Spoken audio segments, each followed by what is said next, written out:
Traumatic cinematic, bitches. Check us out, dramaticcinematic.com. Greetings and salutations, ladies and gentlemen. Welcome to the internet. I am MuGumBo, and you are listening to This Week on Traumatic Cinematics Events Show. Yes, we have so far been calling ourselves the TC Events Show, when really we are, it's This Week on Traumatic Cinematic.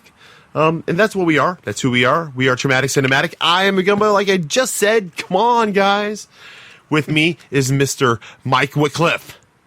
Hello. And from the most western tip of the coast, Mr. David DeMost. We prefer the term leading edge ourselves. Mr. DeMost? Mr. DeMost? I think I put a T on the end of DeMost. Well, that's you okay. know, we won't fault you for your lisps. Sometimes I just wanted to make it sharp, because Mr. DeMost here is sharp, and he has led us into the frontier of the most currentness with probably one of the first showings of our viewings of Star Trek, right? Yes? Far from the first. They released this movie last month in Australia. First person I know. The whole Commonwealth and all of the German-speaking markets, too. So what'd you think? What'd you think? Quick, no spoilers. As a Star Trek fan yourself, are you old school or new generation? I've been watching Star Trek since I was 6 years old. They used to show the original series at 10 o'clock on my ABC affiliate on Sunday morning, which was great because I got to call that church. So that's where I'm coming from. Stay home, watch Star Trek 2 again instead. Mr. Whitcliffe, you haven't had the opportunity yet, but you are also a huge Trekkie fan. Huge fan. Star Trek is actually what I used to do with my dad.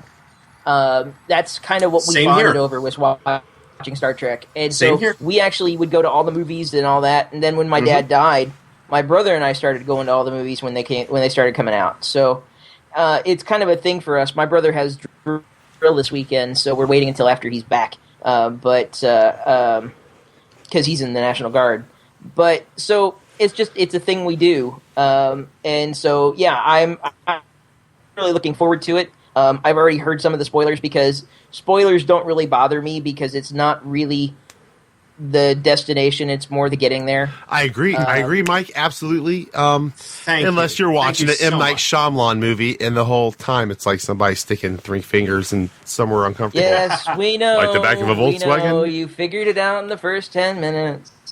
Yeah, well, it's just it's the same shtick over and over again. Or how about 2 years ago when they first announced that they were casting a British person as the villain? Ooh. Whatever.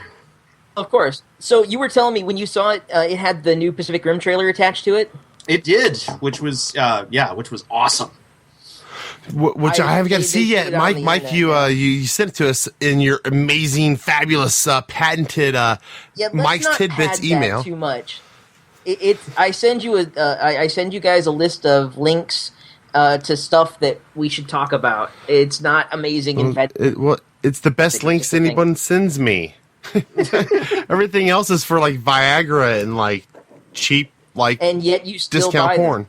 Them. I know, and they never send it. They never ever send it.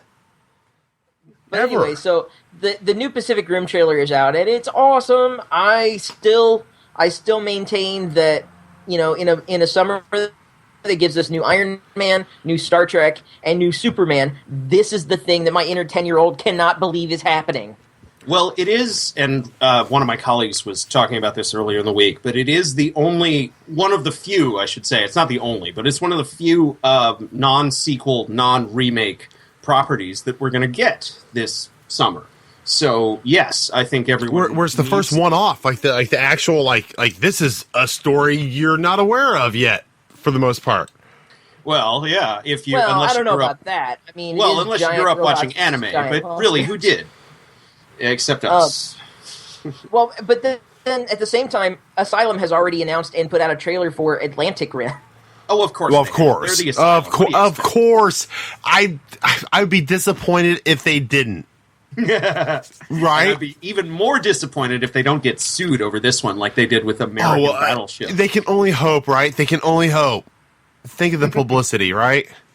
Absolutely. You have to get model. Atlantic Rim in the red box immediately, like direct to red box. Isn't that what Steven Seagal's doing now? Like direct to red box movies? So it's not even direct to DVD or direct to video. It's direct to red box. Like, they're going to give me a little extra. Am I going to have to start calling it that to keep up with the times? Or direct to like $5 bargain bin. Direct to Walmart. Yeah. Which is nothing wrong with it. Hey, people are buying your movie. And you know what? It's funny because sometimes that's how I find the movies we watch for the main show, Traumatic Cinematic. Right, guys? There funny how that all goes full circle. We said for that. Something interesting in craziness, in a current event thing, famed NASCAR driver, and probably famed for the wrong reasons, Dick Trickle, committed suicide. Due to complications, or they said apparent suicide, which he left a note and a 911 call of the cemetery of where he, anyways, he was having pains, this, that, or another, and he decided to take his own life. But it was kind of crazy, kind of how much like information he gave them to find his body and shit, which is kind of cryptic and everything. But the biggest bummer is no like musician like died this week. So I don't have like any special song. I can't. What am I supposed to do? Play like, and here he comes down the street. He's got a freaking infection. Dick Trickle. I mean, what? Like, I don't know what else to do there, guys. You have to feel bad for the guy. He did over 300 NASCAR races and never had a win. Well, no, guys. There's a part of me that has always believed that NASCAR is no different than pro wrestling. It's all lie, right? It's all about, they're all out there making shit tons of money from all the sponsors. They just want their names on their cars to go around in circles, right? And to get on camera. They have to have other people out there to get in their way. And there's like 10 drivers that are allowed to be in the spotlight. Everyone else is just fodder. I thought by just like pro wrestling, you meant completely staged. No, and really absolutely staged. To an extent. No, that's me, Mike. But no, I'm fascinated by this theory. So you're saying there are heels and faces? Absolutely. Well, fuck yeah.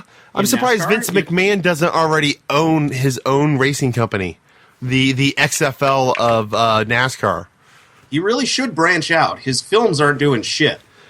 Really? They're going straight to Redbox.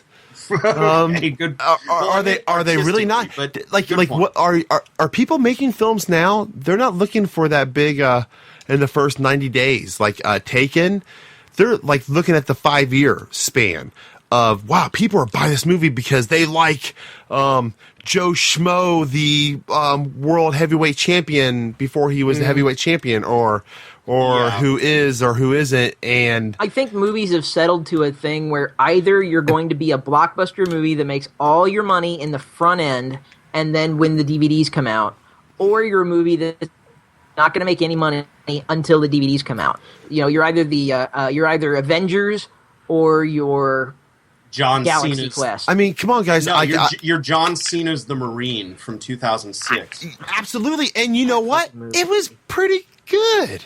It wasn't too bad.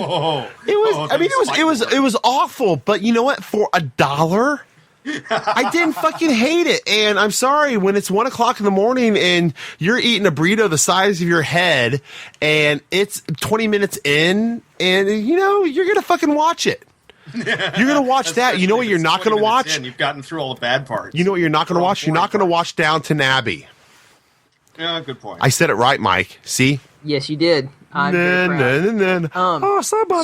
got educated. There's another trailer that was just released today, being Friday when we record this, and that's one for a movie called Europa Report. Europa Report. It actually stars.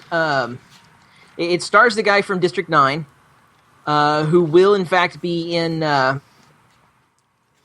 Matt Damon movie later on this summer that I have completely spaced the name Elysium, which was also Elysium. Yes, yeah, which also had a trailer playing in front of Star Trek, and that trailer is pretty badass.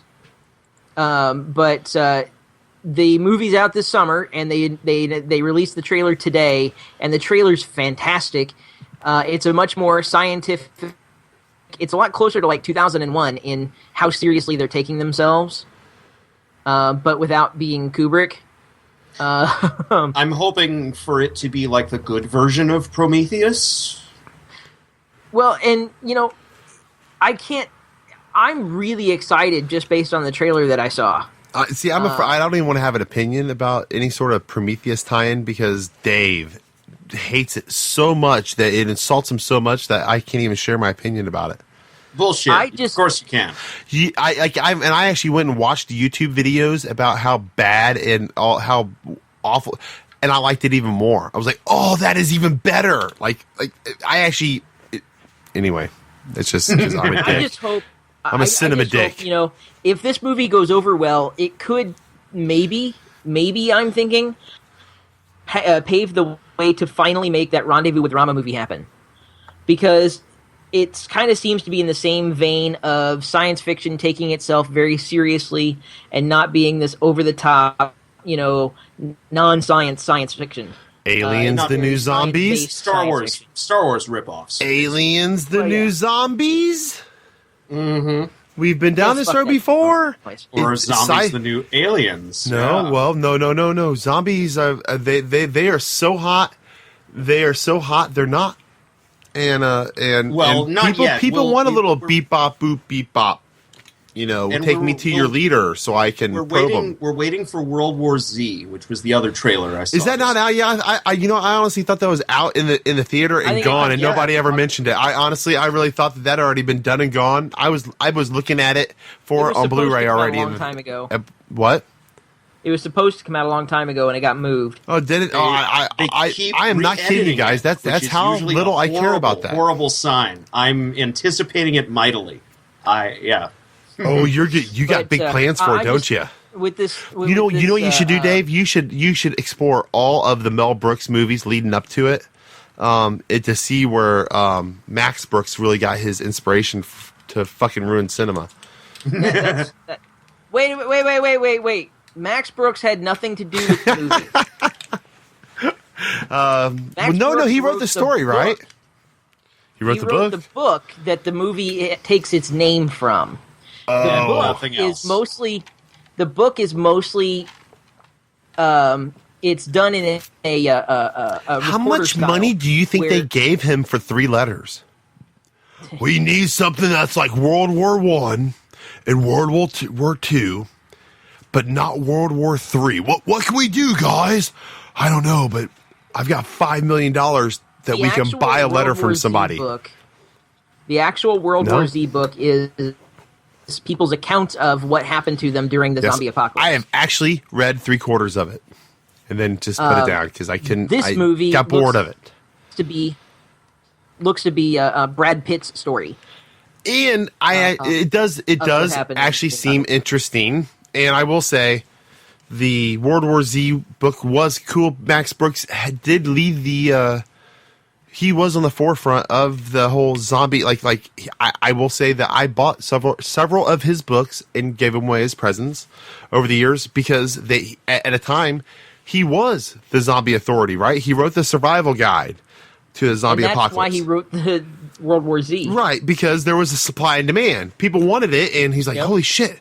Why isn't anybody doing this?" And his dad's like, "Well, come on, Sonny, come on." I don't think that's what happened. No, yeah, probably not.